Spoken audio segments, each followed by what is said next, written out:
The Dark Origins of the Castillo Dynasty. In the secret archives of the Tribunal of the Holy Inquisition in New Spain, there exists a file that remains sealed for more than 3 centuries.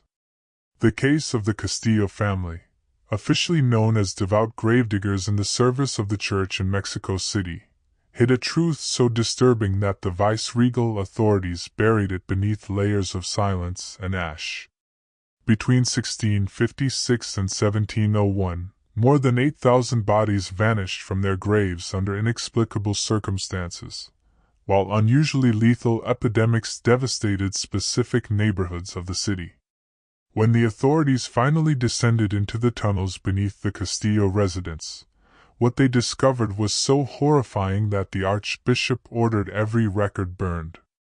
Yet one document survived, revealing details that remain to this day among the darkest secrets of colonial Mexico. Before continuing with the story of the Castillo dynasty, and the horrors they unleash beneath the streets of Mexico City, I invite you to subscribe to this channel. The narrator's tone softens, like a whisper shared only with the brave. This content is not for everyone, only for those with the courage to face the darkest secrets of our past. Join our circle, if you dare. Mexico City, 1656. The capital of New Spain gleamed like the jewel of Spain's empire in the Americas. Majestic cathedrals, grand plazas, and palaces rivaling those of Madrid filled the landscape, a center of power, wealth, and religious devotion. But beneath this facade of Baroque splendor and Catholic piety pulsed a much darker reality. Recurring epidemics, grinding poverty, and a death rate that kept the city's cemeteries in constant expansion. The air was heavy, humid, the breath of the ancient lake upon which the city was built. During the rainy season, streets flooded easily, and it was not uncommon for sewage to mix with drinking water, fueling outbreaks that claimed countless lives. The climate itself seemed to conspire with death, suffocating heat by day, freezing nights by dusk, reminding everyone that mortality was always near. In such a world, funerary services became essential. The Catholic faith, deeply rooted after more than a century of colonization, taught that a dignified burial was necessary for the soul's eternal rest. Even the poorest families would plunge into debt to provide proper rites for their loved ones, ensuring their passage to the beyond. It was under these circumstances that the Castillo family began its rise. Don Rodrigo Castillo, a humble yet ambitious immigrant from Spain, had arrived in New Spain seeking fortune. Unlike others who chased gold or silver, Rodrigo saw opportunity in a trade few desired: that of the gravedigger. Their house stood in the neighborhood of Santiago Tlatelolco, near the city's northern edge, a solid, modest structure built of dark volcanic stone, with small windows barred in iron. At the front, a simple workshop where coffins were made; behind it, the family residence. What few knew was that beneath their property stretched a labyrinth of cellars and tunnels, excavated by taking advantage of ancient Aztec structures long forgotten. The family consisted of Don Rodrigo, the stern patriarch with calloused hands and a piercing gaze; Dona Teresa, his quiet wife, rarely seen in public; and their 3 sons. Eusebio, the eldest, who showed early devotion to religious life; Sebastian, the middle child, known for his immense physical strength; and Joaquin, the youngest, sharp-minded, observant, and secretive. Several cousins and nephews had also joined them from Spain, drawn by Rodrigo's promises of prosperity. At first, the Castillo's reputation was spotless. They charged fair prices, treated the dead with apparent reverence, and offered services to all classes. Rodrigo had a gift for consoling grieving families, while Sebastian impressed everyone by carrying even the heaviest coffins alone. Joaquin meticulously kept burial records, and Eusebio, soon to join the seminary, provided spiritual comfort. In 1656, After years of dedicated service, the city council granted the Castillos exclusive rights to administer 3 of Mexico City's largest cemeteries. It was seen as a divine blessing, and the beginning of a monopoly that would slowly extend over almost every burial ground in the capital. "It is a blessing to serve God and the community in their time of sorrow," declared Don Rodrigo humbly as he received the official decree. "We promise that every soul shall be guided to its eternal rest with the dignity of a child of God." No one could have imagined that behind those pious words lay the seed of one of the most macabre enterprises in colonial history. The night the dead were stolen. The night of November 17, 1656, marked the true beginning of the Castillo dynasty, though history would keep it hidden for decades. It was a moonless night. Cold. Wet. The kind of night when even the stray dogs of Mexico City avoided the streets. A thick fog drifted through the cemeteries and alleyways, wrapping the city in a ghostly silence. That same night, a group of European physicians and anatomists arrived in secret. The Spanish crown had forbidden dissections, deeming them a profanation of the human body, an offense against God himself. But science was advancing in Europe, and progress demanded what the Church forbade, the study of the human body. And so, when these men arrived in New Spain, it was Don Rodrigo Castillo who welcomed them, not in the open, but in the stone cellars beneath his home. The meeting was brief, the tone cold and practical. "We understand what you seek," said Don Rodrigo, his voice calm but deliberate. "And we can provide it, with absolute discretion." The price he named was obscene. The physicians didn't hesitate. They needed fresh bodies, and the Castillos had privileged access to them. That night, the family carried out their first midnight harvest. Sebastián and Joaquin exhumed their first specimen. The body of a young indigenous woman who had died just 2 days earlier from unknown causes. Her grieving family had spent their last coins on a modest funeral, believing she would rest in peace. "Work quickly," whispered Sebastián, his powerful arms digging through the damp earth. "If we're caught, we hang." Joaquin, ever methodical, kept time by the minute. 7 minutes to unearth, 3 to transfer, 5 to refill the grave. "No one will notice if we keep to the rhythm," he said coldly. They carried the body through a hidden passage leading back to the tunnels beneath their home. There, in a dimly lit chamber lined with candles, the true face of the Castillo enterprise was born. Joaquin stripped the body of its clothing and modest jewelry. With surgical precision, he extracted her teeth, small treasures for goldsmiths. Her hair was cut and stored in bundles. The corpse, now stripped of name, identity, and dignity, was handed to the foreign doctors. The coffin was dismantled, its wood reused. The grave was sealed again, appearing untouched. By dawn, not a trace remained of what had happened. No one would have ever known.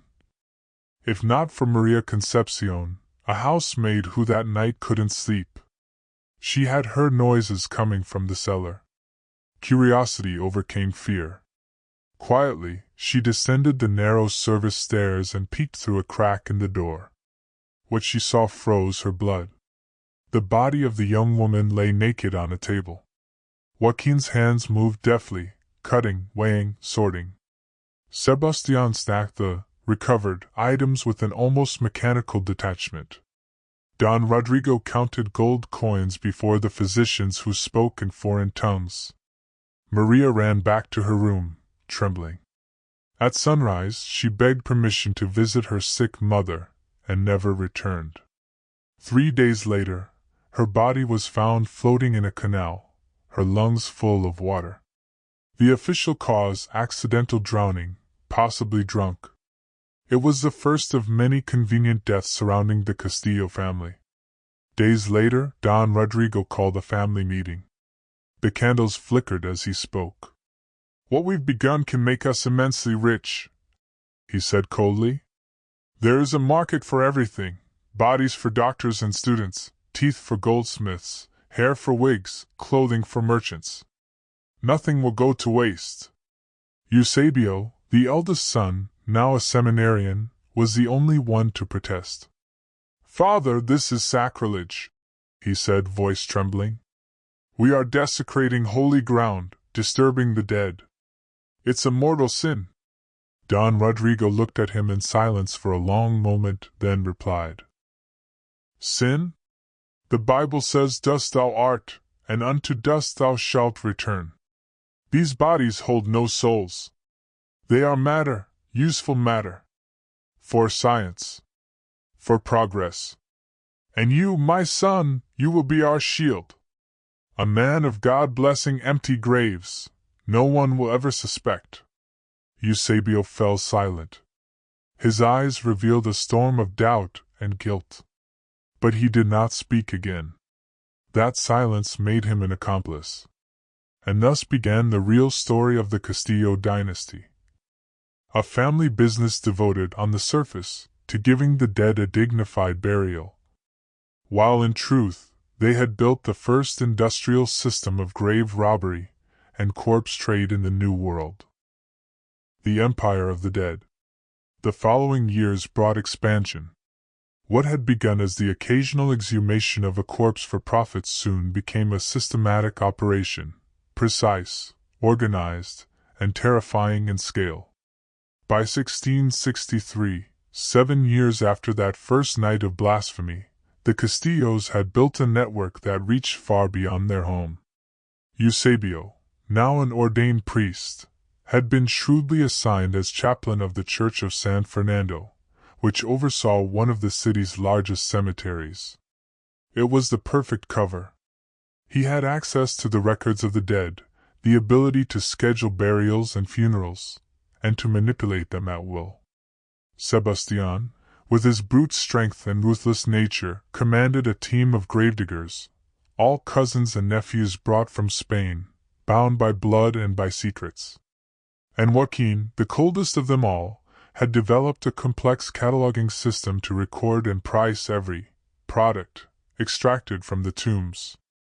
Beneath their property, the tunnels expanded, twisting deeper into the ancient Aztec catacombs. Each new chamber had its purpose. One for melting down gold and precious metals taken from corpses. Another for preparing bodies for anatomical study. And a third, the most disturbing, where the remains unfit for sale were processed for other uses. Rumors began to circulate through the taverns of Mexico City. Stories whispered by candlelight, always ending in a shiver. Tales of empty graves, discovered when families tried to move their loved ones. Guards swore they had seen figures moving among the tombstones at night. Neighbors spoke of strange odors drifting from the Castillo home in the hours before dawn. But the authorities dismissed it all. The Castillos were too respected, too generous. Don Rodrigo made large donations to the church. Father Eusebio was known for his piety and his charity to the poor. They even founded a benevolent society that offered free burials to beggars and orphans, a seemingly holy gesture that, in truth, provided them with unclaimed bodies for their trade. Yet not everyone was blind. Captain Alonso de Rivera y Mendoza, an officer of the Viceregal Guard, noticed strange patterns while reviewing the city's death records. "Something's wrong with these numbers," he told his assistant one afternoon in 1664. "The cemeteries under the Castillo's control show a mortality rate 30% higher than the rest of the city, and it's always in the poorest neighborhoods, where no one can afford to move the dead." He began a discreet investigation. But the deeper he went, the darker it became. Witnesses who had agreed to speak changed their minds overnight. Documents vanished from archives. Superiors urged him to focus on more important matters. And then, one night, Rivera made a chilling discovery. While studying old city maps, he realized the Castillo residence sat directly atop what had once been an Aztec temple dedicated to Mictlantecutli, the god of death. "This can't be coincidence," he murmured, his face pale in the candlelight. "They built their empire of death upon a temple of sacrifice." Determined to act, he planned a surprise inspection of the Castillo property. He would never make it. The night before the operation, Captain Rivera was found dead in his quarters. The official cause, tropical fever. His files disappeared the same day. The Castillos had silenced their first true threat. But it would not be the last. Over the next decade, the family's empire grew, and so did their ambition. Bodies were no longer sold only to doctors. Human teeth fetched a price among European dentists. Fine hair, especially blonde, was sold to wig makers for the aristocracy. Ground bones became fertilizer for the wealthy estates outside the city. And even human fat was secretly sold to soap manufacturers, who never asked where it came from. During times of plague, their profits multiplied. Corpses were plentiful. Supervision was minimal. And fear silenced the living. By 1670, the Castillo family was no longer a line of humble gravediggers. They had become lords of the dead, their shadow empire stretching from Mexico City to Puebla, Veracruz, and even across the Atlantic. Their wealth was immeasurable, hidden behind donations, property, and bribes. But beneath that wealth, in the darkness of their tunnels, something even more monstrous was beginning to take shape. The true horror, the one that would one day bring about their downfall, was only just beginning to breathe. Harvesters of death. By 1675, the Castillo dynasty had become an invisible empire. They controlled nearly every major cemetery in Mexico City. Don Rodrigo, now old but still hungry for power, reigned as patriarch. Eusebio, the priest, had risen within the church, advising bishops on funerary matters. Sebastian commanded a small army of gravediggers, bound by fear and loyalty. And Joaquin had refined the family's operations into something disturbingly efficient. A factory of death beneath the holy soil of New Spain. But their transformation into true monsters began with one discovery, a terrible revelation that came, ironically, from the hands of a woman long considered silent and harmless, Dona Teresa Castillo. Teresa had always kept to herself, tending a small garden behind the house, a collection of herbs, flowers, and roots that she claimed were for medicine. But Teresa's knowledge went far beyond healing. She came from a family of herbalists in Extremadura, Spain, and she knew the secret side of every plant, the one that killed. That spring, a strange illness began to spread through the poor quarter of San Pablo. The symptoms were ordinary at first: fever, weakness, red blotches on the skin. But this sickness behaved differently. It struck only the young and healthy. The old and frail were spared. Within weeks, dozens were dead. Every single one was buried by the Castillo enterprise, who, in a gesture of Christian charity, offered special low-cost funerals for the victims. And every one of those bodies vanished from their graves in the nights that followed. A local apothecary named Miguel Ortiz began to notice the pattern. He had treated many of the victims, and something didn't make sense. "These fevers aren't natural," he confided to his apprentice. "They don't respond to medicine, and they appear only in certain streets, as if someone were choosing who dies." Ortiz started his own quiet investigation. He collected samples of water from public fountains, studied the symptoms carefully, until one day, he found the proof. The fountain at the heart of the San Pablo district contained traces of a toxic plant compound, expertly mixed to mimic natural illness. The fountain, he later learned, was maintained by a charity foundation financed by the Castillos. Realizing what he had discovered, Ortiz recorded everything in a coded journal and prepared to present his findings to the authorities. He never made it. That same night, his pharmacy burned to the ground. Ortiz's body was found in the ashes. The official report said the fire had been caused by an accident with volatile substances. But one torn page from his diary survived, rescued by his terrified apprentice. The only decipherable line read, "The Castillos are not gravediggers. They are harvesters of death." As the city mourned another epidemic, the Castillos perfected their craft. Teresa had created multiple preparations, potions and powders that could cause different types of death. Some induced sicknesses that looked natural, perfect for clean bodies. Others caused terrifying symptoms that kept neighbors away from the cemeteries during their nightly harvests. But her most prized creation was a blend that preserved the flesh, making the corpse ideal for anatomical study. It became their signature product, sold to European doctors at unimaginable prices. Distribution was elegant in its simplicity. The toxins were mixed into wells, market food, or even into the communion wines served by Father Eusebio himself, discreetly given to carefully chosen parishioners whose health and youth made them ideal specimens. By 1676, the Castillos no longer relied on natural death. They had created a production system, a controlled cycle of killing, collection, and sale. Beneath their house, the tunnels had become a labyrinth of industry. Bodies were sorted by age, condition, and market value. The family called the main chamber, El Almacén, the warehouse. It was vast, an underground cathedral of horror.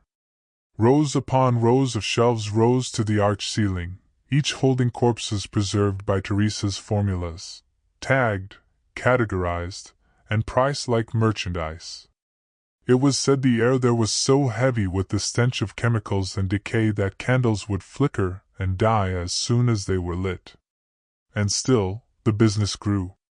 Soon, they needed more bodies than Mexico City could provide. Branches were established in Puebla, Veracruz, and beyond.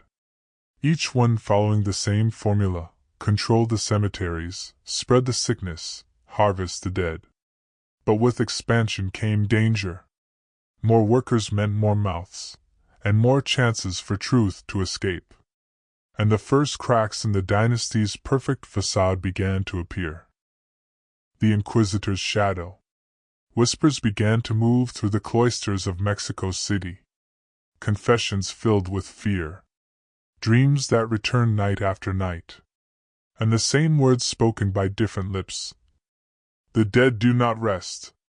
The first to listen was Fray Domingo de la Cruz, a Dominican friar known for his discipline and compassion. Over months, he heard dozens of similar stories. People seeing shadows among the tombstones, smelling sweet rot drifting from the Castillo residence, and dreaming of their dead loved ones calling their names, but with faces, wrong, distorted, hollow-eyed. "These are not mere nightmares," he told his superior. "They are cries for justice, the souls of the profaned." Fray Domingo began investigating quietly. He visited cemeteries under Castillo control. By daylight, everything looked proper, neat rows of graves, flowers still fresh. But at night, when he dug beneath the surface, he found signs of tampering. Soil disturbed, nails missing from coffins, earth recently packed by hand. He documented everything, sketches, notes, testimonies, and presented them to his order. His superior was horrified. They agreed to bring the findings directly to the Archbishop the next morning. Fray Domingo never made it. That night, his body was found in his cell, eyes open, mouth twisted in agony. The official report: heart failure during sleep. His notes vanished. But the rumor of his death, and his unfinished investigation, spread through certain ecclesiastical circles like wildfire. For the first time, the Castillo family's name was whispered in the corridors of the Inquisition. At first, the tribunal ignored it. The Castillos were, after all, benefactors of the Church. Accusing them without proof would be political suicide. But one man refused to look away. Antonio de Garay y Cenarain, a young inquisitor recently arrived from Spain. Brilliant, methodical, and above all, incorruptible. While reviewing old mortality records, Garay noticed a disturbing pattern. Every time the Castillo business expanded to a new district, death spiked. Not randomly, but with precision. The victims were always young, healthy, and poor. And the pattern repeated itself for decades. Digging deeper into old archives, Garay uncovered reports of strange heresies. Accusations of necromancy and devil's pacts filed against members of the Castillo family throughout the years. Every case had been mysteriously dismissed, and every accuser had disappeared. "This is no coincidence," Garay wrote in his personal diary. "This is a system, a machine of death and desecration, protected by power itself." Knowing he could trust no one, Garay began his own secret investigation. Under the pretext of studying prohibited medical texts, he requested access to the corpses that the Castillos provided to local physicians. What he found confirmed his worst fears. The bodies bore marks consistent with exhumation. Scratches on the inside of coffins, soil under the fingernails. But also something more terrible. Subtle lesions and discolorations indicating poisoning while still alive. These were not bodies claimed by illness. They were harvested, chosen, prepared, and killed. Garay began compiling a massive dossier, evidence he intended to deliver straight to the Viceroy himself. But before he could act, something happened that would change everything. Not from outside the family, but from within. By 1690, the Castillo dynasty had reached its zenith. Their empire of death stretched across 12 cities of New Spain. Their wealth rivaled that of nobles, their name wrapped in piety and silence. But within the family, cracks had begun to spread. Guilt, madness, greed, each taking its toll. Father Eusebio, the priest, could no longer sleep. Night after night, the faces of the desecrated dead appeared in his dreams, accusing, whispering, burning his soul with their stares. By day, as he celebrated Mass, he felt the walls of the church closing in. The eyes of the saints following him. He began to realize. His prayers no longer reached heaven. "My God, what have we done?" he would whisper in his cell, kneeling before a crucifix that seemed to weep. "We turned your holy ground into a slaughterhouse." Meanwhile, Sebastian's fascination with death had grown into addiction. He no longer sent others to do the harvesting. He chose the victims himself. He would watch them in the markets, in the streets, studying their bodies as a butcher studies meat. "This one," he'd murmur, watching a young carpenter. "Strong muscles, no scars. Madrid's doctors will pay a fortune." His reckless obsession began drawing attention. And Joaquin, ever the accountant of horror, feared for their secrecy. Then came the next generation, the sons of Sebastian and Joaquin. Spoiled, arrogant, and careless. Carlos Castillo, Sebastian's eldest, paraded through the streets in jewels and European silks, bragging of a fortune no one could trace. His vanity began to crack the mask that had protected them for decades. "Your son will destroy us all," Joaquin warned one night. "He draws eyes we cannot afford." "Enough hiding," Sebastian snarled. "We are richer than any noble in this city. It's time the world knows the power of the Castillos." That argument would ignite the fire that consumed them all. The fall of the House of Castillo. By 1697, the cracks inside the Castillo dynasty had become chasms. Greed fought guilt, pride clashed with fear, and the walls of their empire began to tremble. Don Rodrigo, the patriarch, was a frail shadow of his former self, old, trembling, but still clinging to the power he had forged from death itself. Dona Teresa, once the quiet poisoner, now drifted through the corridors of their home murmuring to the walls. "They call to me, the ones beneath the earth," she whispered to no one. "They want me to come down." Her mind was fading, devoured by the voices of the thousands she had killed. That spring, a single mistake would tear the veil forever. Alonso Castillo, the youngest son of Joaquin, was supervising a routine harvest in the cemetery of San Lorenzo. 3 bodies, recently buried, all young and healthy. It was supposed to be quick, silent, perfect. But that night, they were not alone. Fernando Alvarez, a grieving widower, had come to visit the grave of his wife, Isabel, buried just a week before. Hiding behind a mausoleum, he watched in disbelief as men dug up her coffin, opened it, and lifted her lifeless body like a sack of grain. He saw the family crest on their cart, the direction they fled, the faces of those who carried her away. He stood frozen, unable to scream, unable to breathe. By morning, the horror had turned into fury. Fernando stormed into the offices of the Inquisition, demanding justice. At first they dismissed him, a mad widower, blinded by grief.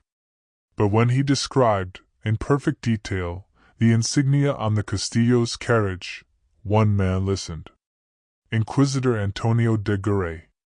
"Draw it," Garay told him. "Show me what you saw." Fernando's trembling hand sketched the emblem, a stylized cross entwined with a serpent. Garay's eyes went cold. He knew it well. "And you swear before God that it was they?" "By my immortal soul," Fernando replied. "I saw them desecrate her grave with my own eyes." That testimony, combined with Garay's years of hidden evidence, was enough. The order was signed.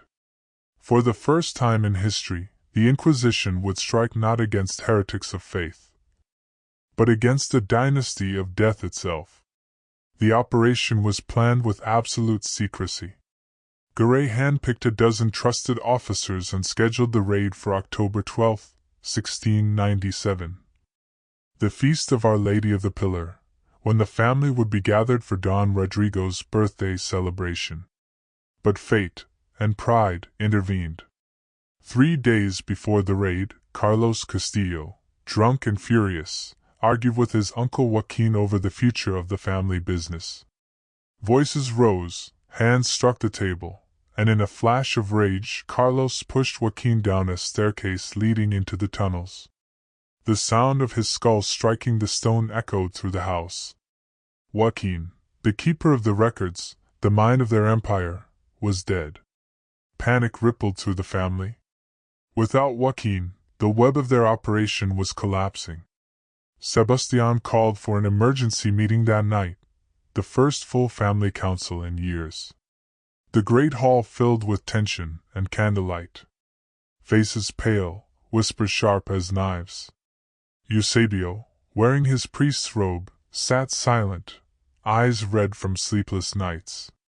Sebastián spoke of control, of survival, of continuing the work. But then, slowly, Eusebio stood.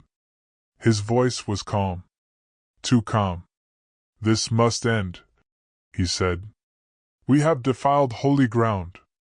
I have blessed empty graves and offered communion with blood on my hands.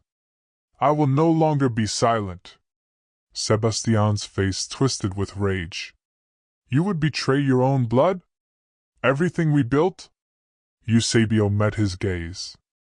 "Our blood is cursed. What we built is an altar to blasphemy." For a heartbeat, no one moved. Then Sebastián lunged, grabbing his brother by the collar. Candles fell, wax splattering like drops of blood. "Traitor!" he roared. "You've doomed us all!" But Eusebio did not struggle. He simply whispered, "It's already done." Earlier that very morning, He had sent a sealed letter to the tribunal of the Inquisition, confessing everything, every sin, every secret, every name. And attached to it, a map. A detailed diagram of the tunnels beneath the Castillo estate. As the family continued shouting and accusing one another, the world above them was already moving. Armored boots. Drawn swords. A decree sealed in wax and blood. At midnight the first blow on the door echoed through the house. Boom. Boom. Boom. In the name of the Holy Office of the Inquisition and by order of the Viceroy of New Spain, all within, surrender. The front doors splintered open. Men flooded in, torches blazing, metal clanging. Panic erupted. Some Castillos ran for the secret tunnels, only to find them already surrounded. Others grabbed weapons, screaming prayers that turned to curses. Sebastian fought like a cornered animal. When he saw Eusebio kneeling, praying amid the chaos, something inside him broke. He lunged again, knife in hand. "You brought them here!" he screamed. "You damned us!" Before he could strike, 2 soldiers tackled him to the ground. Steel clattered. Torches fell. And the Castillo dynasty, once masters of death, were dragged, one by one, into the light. Inquisitor Garay stood in the doorway, face grim, eyes burning with both horror and vindication. "Show me the tunnels," he said to Eusebio. The priest lifted his head, tears glistening.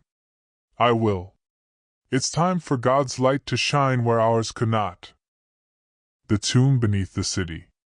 The torches flickered as Eusebio Castillo led the inquisitors into the darkness. Beneath the crumbling mansion, a labyrinth opened, silent, endless, breathing with the weight of centuries. The deeper they went, the colder it became. Walls of volcanic stone swallowed the light. The air thickened with a stench so strong that men covered their faces with cloth. And then, the horror began to reveal itself. The first chamber was Teresa Castillo's laboratory. Jars lined every wall, some filled with dried herbs, others with viscous fluids that glimmered like poison under the torchlight. Notebooks covered the tables, written in a delicate, obsessive hand. Garay picked one up. Inside were formulas, detailed notes, and careful lists of results. Mixture 12, fever after 6 hours. Mixture 13, heart stops quietly. Mixture 15, flesh preserved. Successful. One of the soldiers crossed himself. "Holy Mother of God, she poisoned hundreds." Garay said nothing. He only motioned forward. Behind a massive iron door, they found El Almacen, the warehouse. When the door opened, a wave of air rushed out, cold, sweet, and rotten. The men froze. Even the bravest stepped back. Inside, under the arched ceiling, stood shelves upon shelves, rising like towers in a cathedral of death. And on those shelves, hundreds of bodies. Some pale and preserved as if asleep. Others dissected, dismembered, or stripped for their parts. Candles shook. One soldier vomited where he stood, another dropped to his knees, weeping. "No human could have built this," whispered Garay. "This is a factory of blasphemy." In a smaller adjoining room, they found the records of Joaquin Castillo, ledgers, invoices, and maps. Every body catalogued. Every buyer listed. Every coin accounted for. Bones to haciendas, hair to wig makers, fat to soap merchants. Garay's voice broke. They sold death like trade goods. Eusebio stood silently beside him, his face pale and hollow. "How could you live with this?" Garay demanded. The priest's eyes filled with tears. "At first I told myself they were already gone, that no soul remained. Then I told myself we were serving science.